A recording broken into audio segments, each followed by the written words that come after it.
নমস্কার বন্ধুরা, নিবেদিতাস ক্রিয়েটিভিটিতে তোমাদের সবাইকে জানাই অনেক স্বাগত, অনেক ভালোবাসা। কেমন আছো তোমরা সবাই? আশা করছি খুব ভালো আছো, সুস্থ আছো। আমিও খুব ভালো আছি। সকাল সকাল তোমাদের কাছে চলে এসেছি।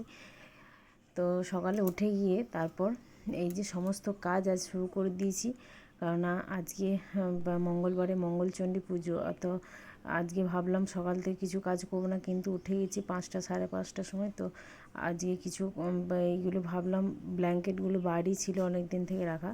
তো ওই করতে করতে ধরো একটা কাজ করতে যে আর একটা কাজ বেড়েই যায়। তো ওইদিকে রান্নাঘরটাও অনেক পিঁপড়ে হয়ে গেছিলো।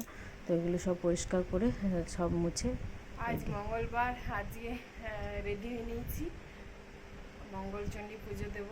তো তার জন্য এই যে ফল প্রসাদ দিই, চলো পুজোটা দিয়ে আসি। সমস্ত কাজ সেরেই তারপর গিয়েছিলাম। আজ অনেক সকাল সকাল উঠে গেছি, প্রায় 5:30 6টা এরকম সময়ে উঠে গেছি। মঙ্গলচণ্ডী মঙ্গলবারে চণ্ডী মায়ের পুজো আজকে 3টে মঙ্গলবার হলো, আরও একটা মঙ্গলবার আছে। 4টে মঙ্গলবার হলেই শেষ। প্রতিবার 5টা পরে, এবারে 4টে পড়েছে। তো দেখো পুজো দিয়ে চলে এসেছি। আর এদিকে বাবাও কিছু ফল দিয়ে গেল। আর ও কাজে যাওয়ার আগে আমার জন্য ফল এনে দিয়ে গেল এখানে কিছু। আর বাবাও দিয়ে গেছে, পেঁপেটা বাবা দিয়ে গেল। আর এদিকে ফল প্রসাদ, মায়ের মিষ্টি, এগুলো সব ভোগে দিয়েছিলাম, মাকে চাপিয়েছিলাম। ওগুলো নিয়ে এলাম। প্রায় এখন বাজে 11:15। সকাল থেকে কাজ বাজ সারতেই সময় হয়ে গেছে। কাজ এদিকে কোনো কাজ ছাড়া হয়নি, রান্নার কাজ। এবার যাব রান্নাতে। রান্না বান্না কিচ্ছু কাটিও নি, সবজিপাতি সব আগে পুজোটা ভাবলাম দিয়ে চলে আসি। এখন বাজে 11:15। তো 11:15 এত সকাল সকাল ও তো কাজে বেরিয়েছে, আস্তে আস্তে 2টো বেজে যাবে। তো ওই জন্য আর ভাতটা তাড়াতাড়ি করিনি। ওর জন্য ভাত হবে, আর আমি সকাল দিকটা মুড়ি খাবো। দুবেলা মুড়ি খাওয়া যায়, কিন্তু একবেলা শুকনো খেতে হবে। তো আমি শুকনো খেতে পারি না, রাত্রে ওই জন্য লুচি পরোটা এসবল খাই। আর এখন ফল প্রসাদ একটু জল খাবো, তারপর রান্না কাজে হাত দেবো। চলো আজকে একদম সিম্পল রান্না করব, সেরকম কিছু করব না। পোস্ত যা একবার নিরামিষটা করবো, তাহলে আর দুবার করতে হবে না। চলো দেখতে থাকো ব্লগটা। এখানে গলু,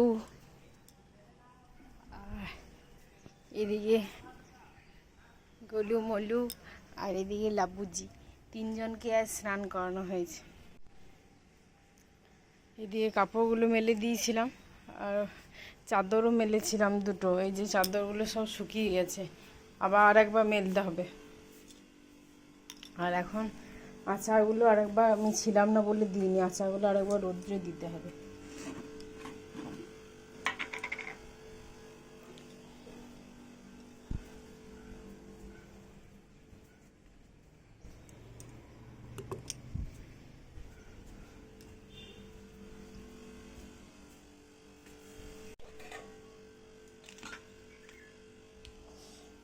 সব আচার রোদ্রে দিচ্ছি।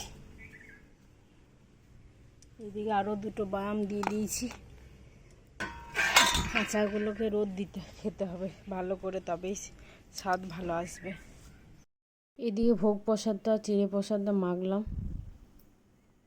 আর এইদিকে রান্না বান্নাও এগিয়ে নিয়েছি, সব কিছু কমপ্লিট। এদিকে ঝিঙে আলু দিয়ে, কাঁচা লঙ্কা দিয়ে পোস্ত করলাম। আর এদিকে খেরোট দিয়ে, আলু দিয়ে, দেশি বুট দিয়ে একটা সবজি, আর দেশি বুট আর একটু ছিল, ওটা তোড়া করে দিয়েছি।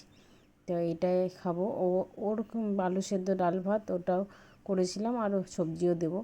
তারপর বিকেলবেলা, এখন বাজে প্রায় 7টা, বিকেল নয়, এটা সন্ধ্যার সময়। তো সন্ধ্যার সময় লুচি আর বেগুন ভাজা খুব একটা ফেভারিট আমার আইটেম। আর লুচির সাথে আরও জমে যায় যদি আলু ভাজা হয়। আলু ভাজাটাও দারুণ লাগে খেতে, আর পোস্ত দিয়ে। আর বেগুন ভাজাতেও দেবো ভেবেছিলাম অল্প পোস্ত ছড়িয়ে, কিন্তু ভুলে গেছি। তো বন্ধুরা, আজকে এটাই হচ্ছে রাত্রে আমার ডিনারের মেনু। আর সাথে তো আছে সন্দেশ মিষ্টি। কেমন লাগলো অবশ্যই জানিও ভিডিওটা। ভালো লাগলে অবশ্যই লাইক, কমেন্ট, সাবস্ক্রাইব করে